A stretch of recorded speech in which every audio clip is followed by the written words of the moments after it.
Vamos lá, voltamos. Vamos falar agora das teorias de conteúdo, iniciando pelo germen dessas teorias. Na verdade, gente, a gente tem a contribuição de um cara extremamente importante para a administração, para a área comportamental. A sua teoria é bastante criticada, mas ainda muito utilizada. Muito utilizada. Vários gestores utilizam as premissas do modelo de Abraham Maslow para apresentar o conceito de motivação. Então, o que acontece? É criticada hoje pelo seu caráter muito hermético, mas a hierarquia das necessidades de Maslow é a primeira das teorias motivacionais que aí vai trazer o desdobramento de tantas outras que são teorias de conteúdo, ok? Vamos entender o que nos disse Maslow na sua teoria? Vem cá comigo, olha só. Então, Maslow vai trazer para a gente o conceito de hierarquia de necessidades. É a nossa primeira teoria e, claro, como eu disse, a gente está estudando as teorias de conteúdo, ok? Ou seja, essas teorias de conteúdo vão enfatizar as necessidades humanas. Elas são descritivas, tá? Elas vão descrevem as necessidades e o que é motivação. Elas são descritivas do comportamento, ok? E dessas necessidades. Importantes aspectos acerca da hierarquia das necessidades de Maslow. Primeiro, a gente vai ter uma orientação hierárquica. Então, a gente tem uma hierarquia. E a gente tem a sucessão dessas necessidades. Aqui são as primeiras necessidades a serem atendidas, as segundas necessidades, as terceiras, a quarta e, por fim, a quinta. Você tem que obedecer essa hierarquia. Você não vai buscar uma sem ter alcançado a outra. Isso ficou feio. Vou fazer bonitinho, tintim. Então, você tem isso, depois isso, depois isso, depois isso e, por fim, isso. Você vai numa escadinha, galgando cada nível de necessidade. Então, aqui está você. Você, primeiro, deve buscar as suas necessidades fisiológicas. Essas necessidades fisiológicas estão relacionadas às necessidades mais elementares dos indivíduos. Todo mundo tem necessidade fisiológica. Todo mundo. Essas necessidades fisiológicas vão ser atendidas por estímulos que são externos ao indivíduo, é do contexto da organização. Por exemplo, quando você está desempregado, você quer qualquer coisa. Quando você não é concursado, qualquer concurso serve para você. Você fala assim, eu quero passar no ministério, nível médio, nível superior, não tem diferença para mim. Eu quero é entrar. É isso que você quer, beleza? E aí quem tem fome tem pressa, qualquer coisa serve. Aí, gente, você fica fresco depois que você entra, né?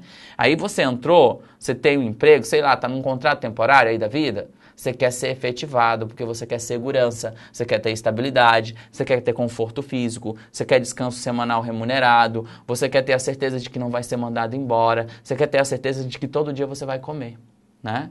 Então, depois das necessidades fisiológicas que estão relacionadas à sede, fome, a proteção, vestimenta, relacionado, por exemplo, ao sexo. O sexo também é uma necessidade fisiológica, que se você não tem um emprego, dificilmente você vai ter também. Tô brincando, né, gente?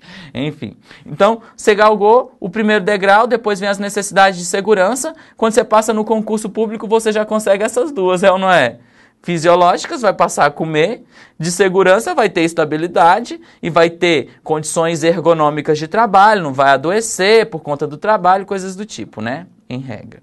Depois, gente, você começa a ficar fresco, você busca as necessidades sociais. Sabe o que é a necessidade social? Seu trabalho não pode te alijar do convívio social. Você tem que fazer parte do grupo, você quer boas relações com os colegas, você quer boas relações com o chefe, você vai ficando fresco degrau por degrau. Aí surgem as necessidades mais elevadas. Primeiro, a de estima. Essas necessidades de estima, elas estão relacionadas, portanto, a quê, gente? A ser reconhecido pelo que faz, a que as pessoas enxerguem um resultado de valor, enxerguem que você é importante, você quer ter o reconhecimento, ok? São necessidades de estima. E aí, lá no topo da hierarquia das necessidades, nós teremos as de autorrealização. O que seria essa autorrealização que quando você chega aqui, você fica assim, ó, happy da life. Esse aqui é o indivíduo happy da life. Quem é o indivíduo happy da life para Maslow? Vai cair assim na sua prova, tá? Eu tô happy da life porque eu faço um trabalho que tem valor para mim, para a humanidade. Eu enxergo que aquele trabalho é extremamente importante. Eu acordo para ir trabalhar, escovo os meus dentes e penso assim, nossa, que bacana o que eu faço, eu sou um cara foda. Eu não sou um cocôzão, eu não faço um serviço de merda, meu serviço é bom, meu serviço dignifica a mim e aos outros. É a autorrealização, é a busca por resultados de excelência, tá bom? É aqui o suprassumo da motivação, segundo as necessidades de Maslow. Mas segundo Maslow, essas necessidades são muito apuradas, tá? Então você vai ter aqui outro ponto da teoria. Você tem necessidades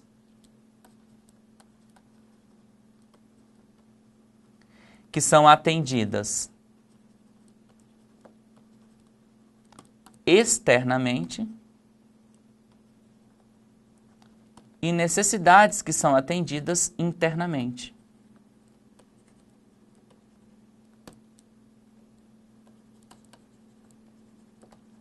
E o que seria a diferença disso, tá? E aí é o que eu digo de motivação intrínseca e extrínseca. As necessidades, gente, de estima e autorrealização, elas dependem só do indivíduo. É o indivíduo que tem que se sentir bem com o que faz, ok? Então, a organização não vai mudar o que o indivíduo pensa, não, tá? O que vai acontecer é que o indivíduo vai buscar em si essa motivação. Já as necessidades abaixo dessa linha serão as necessidades atendidas pela organização, pelo conforto que ela dá, pela remuneração, por um plano de saúde, por estabilidade, por segurança. Então, umas são atendidas internamente, outras são atendidas externamente. E a gente caracteriza, portanto, segundo a hierarquia de necessidades, a divisão entre as necessidades que são primárias, todo mundo tem, e as necessidades que são secundárias, elas são mais apuradas também, tá? Então, essas necessidades mais apuradas, elas são necessidades que são o quê, gente? Desenvolvidas só quando as primárias foram atendidas. Essas são básicas. Todo mundo tem. Aqui, a partir das sociais, segundo Maslow, tá? São necessidades mais apuradas que nem todo mundo vai ter. Agora, as necessidades de estima e autorrealização são atendidas externamente. As demais são atendidas... Desculpa, é o contrário. As necessidades atendidas internamente são as do topo. As atendidas externamente são as da base, ok? E isso é a hierarquia das necessidades de Maslow, o que vai nortear, vai dar base para todas as outras teorias. Vamos ver exemplos práticos de cada necessidade? Vamos ver? Olha só o próximo slide. Então aqui, ó. Quando o indivíduo tem atendidas as necessidades fisiológicas, gera nele o senso de satisfação. Quando ele não tem atendidas as suas necessidades básicas, ele vai ter um sentido de não satisfação no trabalho. Então, olha o que é satisfação com as necessidades fisiológicas. Remuneração adequada para a satisfação das necessidades básicas. De segurança, tipo de trabalho e ambiente de trabalho bem estruturados, políticas estáveis e previsões e previsíveis da empresa. Pronto.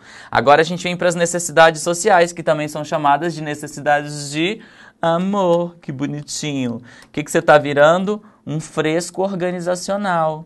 Porque agora você já tem o elementar, aí você vai ter elevada interação e relacionamento com colegas, chefias e subordinados.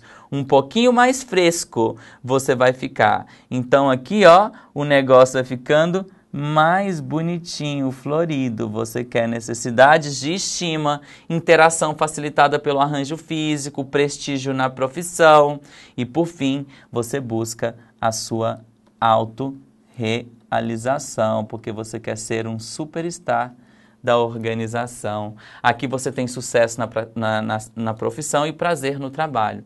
Agora, o não atendimento, olha só.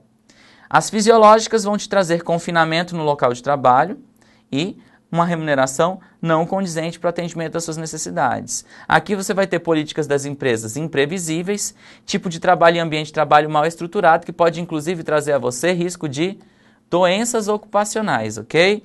Aqui Quando não tem atendidas as necessidades sociais, baixa interação e relacionamento com colegas, chefias e subordinados.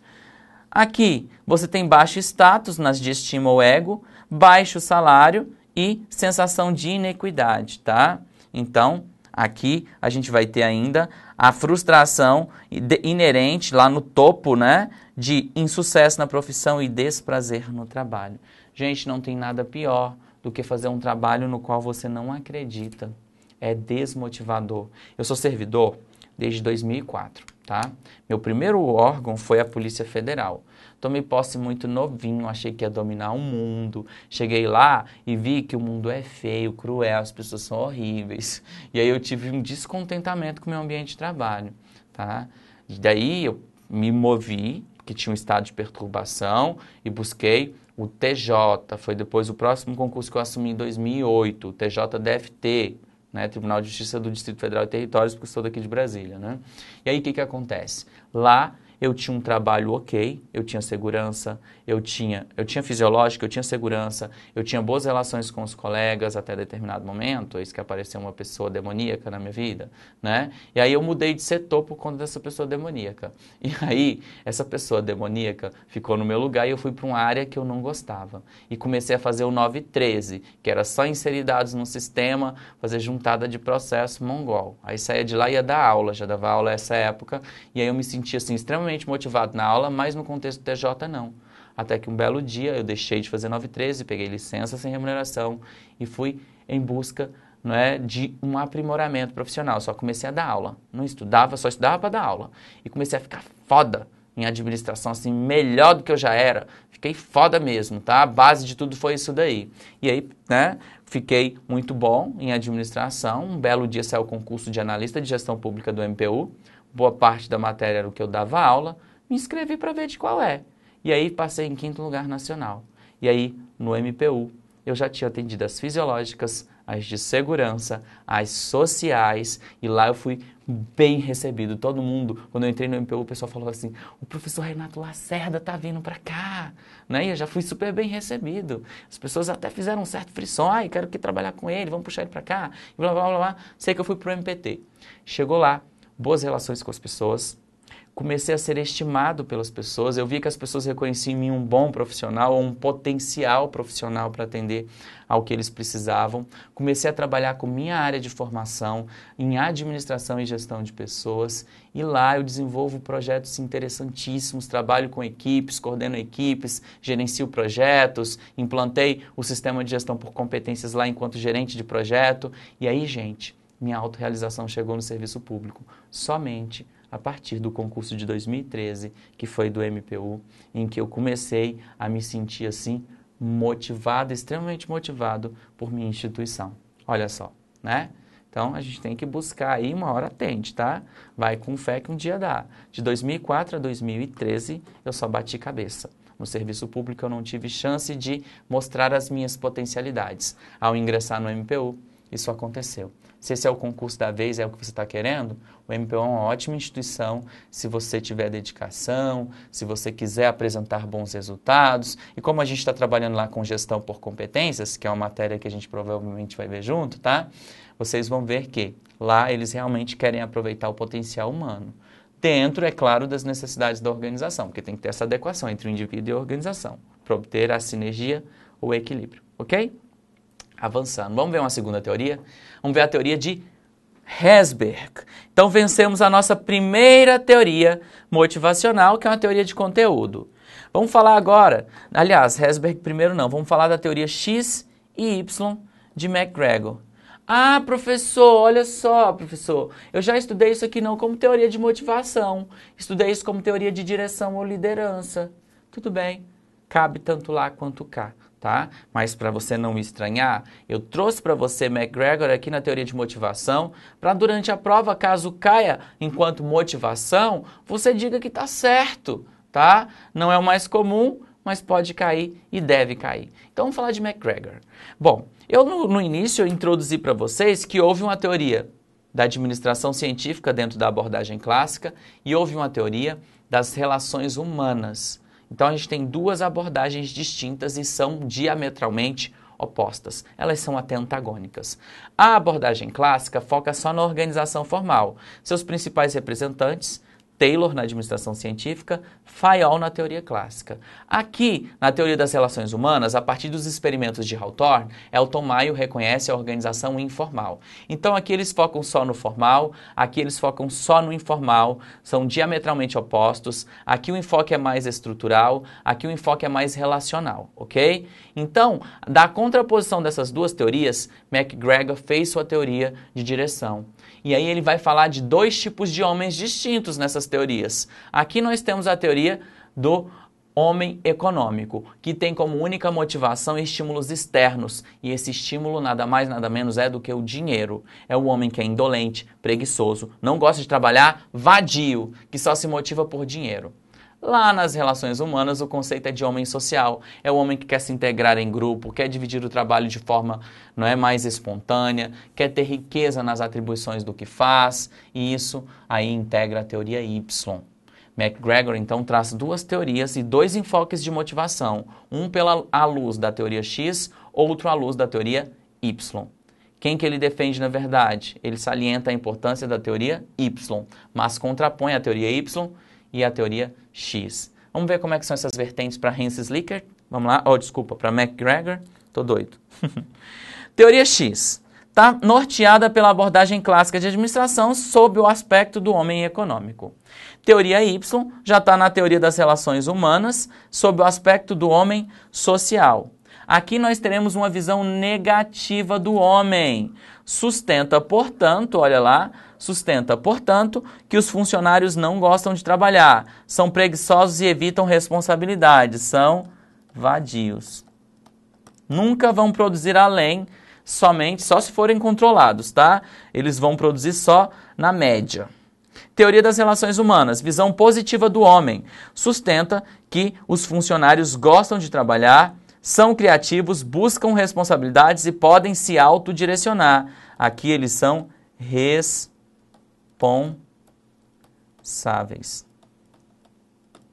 Então aqui, gente, até dentro, depois a gente for falar de teorias de liderança, aqui a orientação é mais estrutural. Mais orientada, por exemplo, ao exercício de certas tarefas. Já aqui na teoria Y, a orientação é mais relacional, com ênfase, claro, nas pessoas, tá? Então, como é que vai funcionar o estímulo, a motivação para a teoria X? Vou dar dinheiro para essa galera vadia, vou controlar com rigor o trabalho delas para que elas façam tudo o que precisa ser feito.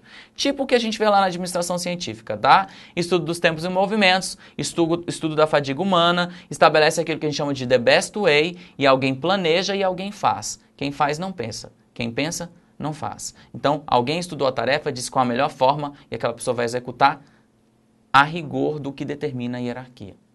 Nas relações, no enfoque relacional, o que a gente tem? As pessoas podem se articular e de maneira espontânea dividir o trabalho, elas são responsáveis para fazer isso, têm alto grau de maturidade, desde que tenham o estímulo organizacional e o contexto, ok? Ambos querem a produtividade e a eficiência, só que um pelo prisma do dinheiro, o outro pelo prisma da liberdade, da autonomia como elemento mediador da motivação. Okay? Então, olha lá. Fique ligado! Tal teoria, como eu disse, pode ser considerada também nos estilos de direção, opondo diametralmente os dois estilos X e Y. Segundo o autor, para entender a teoria X e a teoria Y mais profundamente, pense na hierarquia de Maslow. A teoria Y supõe que as necessidades de nível superior são as dominantes. Olha só. Então, vinculando a hierarquia de necessidades de Maslow, as de cima são dominantes. Já MacGregor, pessoalmente, acredita o quê, gente? Nas premissas da teoria Y, que elas seriam mais válidas que a X. Então, propôs ideias como processo decisório participativo, das tarefas desafiadoras e de muita responsabilidade, bem como bom relacionamento de grupo, o que maximiza a motivação dos funcionários. Então, fiquem atentos! Ainda que MacGregor tenha dividido teoria X e teoria Y, opondo as duas teorias, ele incentiva e ele valoriza a teoria Y em detrimento da teoria X. Ok? Avançando, vamos para, agora sim, para Herzberg, ok? Herzberg vai nos trazer a teoria dos dois fatores ou ainda teoria bifatorial. A base de sua teoria é o que prescreve o Maslow, dentro da sua hierarquia de necessidades, ok? Então, que fique claro para vocês uma coisa. Para o referido autor, o contrário da satisfação não é a insatisfação. E aqui eu não estou falando de qualquer autor, estou falando de Maslow. Temos que dar nomes aos bois. O senso comum diz o quê? Ah, eu não estou satisfeito, logo eu estou insatisfeito. Mas não é bem assim, tá, gente? Não são esses dois extremos só, não. Você pode estar satisfeito ou não satisfeito. Não satisfeito é uma condição de neutralidade. Não está ruim, não, mas não está excelente, ok? Então você pode ter insatisfação, satisfação, e você pode ter também satisfação, não satisfação. Assim como você pode ter insatisfação e não insatisfação. Ai, que confusão! Vem cá, vamos entender no quadro, olha só. Então, para o referido autor, o contrário da satisfação, como pensa, diferente do que pensa o senso comum, não é insatisfação, mas a não satisfação. Logo, os fatores que geram satisfação não podem gerar insatisfação e vice-versa. Então, olha o que ele diz. A visão tradicional, segundo ele, é que o contrário da satisfação é a insatisfação. Para ele, isso está errado. Qual é a visão de Herzberg? Nós teremos fatores motivacionais e fatores higiênicos. Se você tem o atendimento dos fatores motivacionais, você gera nos indivíduos a satisfação. Se você não tem, você vai gerar neles a não satisfação. Olha só, é o contrário.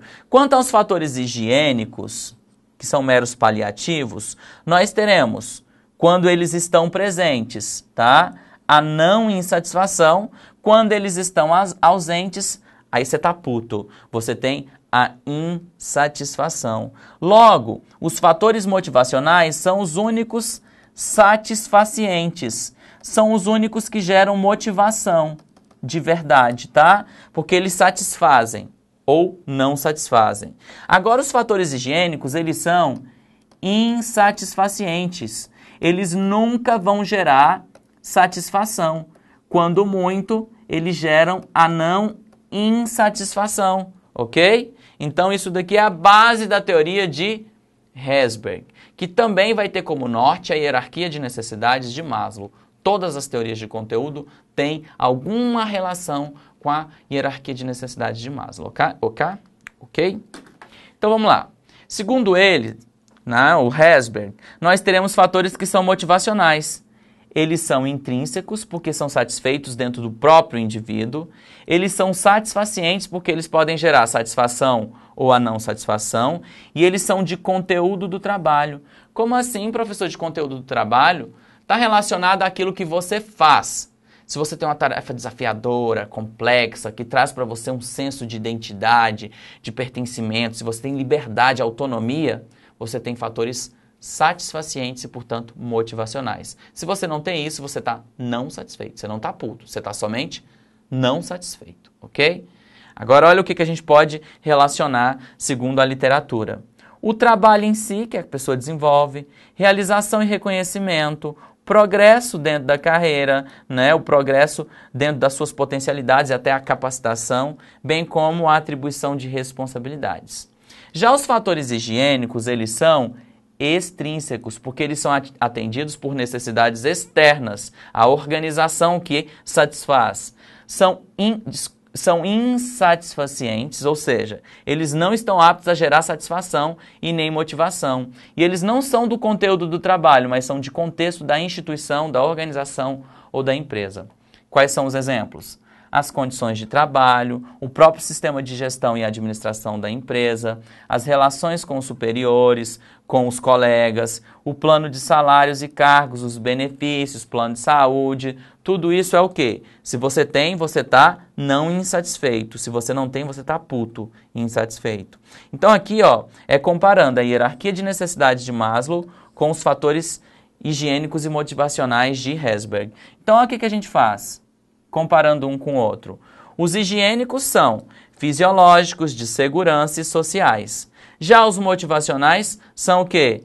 Status, estima e autorrealização. Então ele pega a hierarquia das necessidades de Maslow e decompõe em duas partes, diferindo, portanto, os fatores que são motivacionais, ó, aqui para mim, diferindo, portanto, os fatores que são motivacionais, que geram satisfação, que são intrínsecos, que são do conteúdo do trabalho, dos fatores que são higiênicos, portanto, geram insatisfação, são insatisfacientes e que, portanto, são de contexto da empresa, ok? Vamos ficando por aqui, depois eu ainda vou falar um pouquinho mais de Herzberg para vocês entenderem alguns conceitos que surgiram a partir de sua teoria, ok? Um abraço, até mais.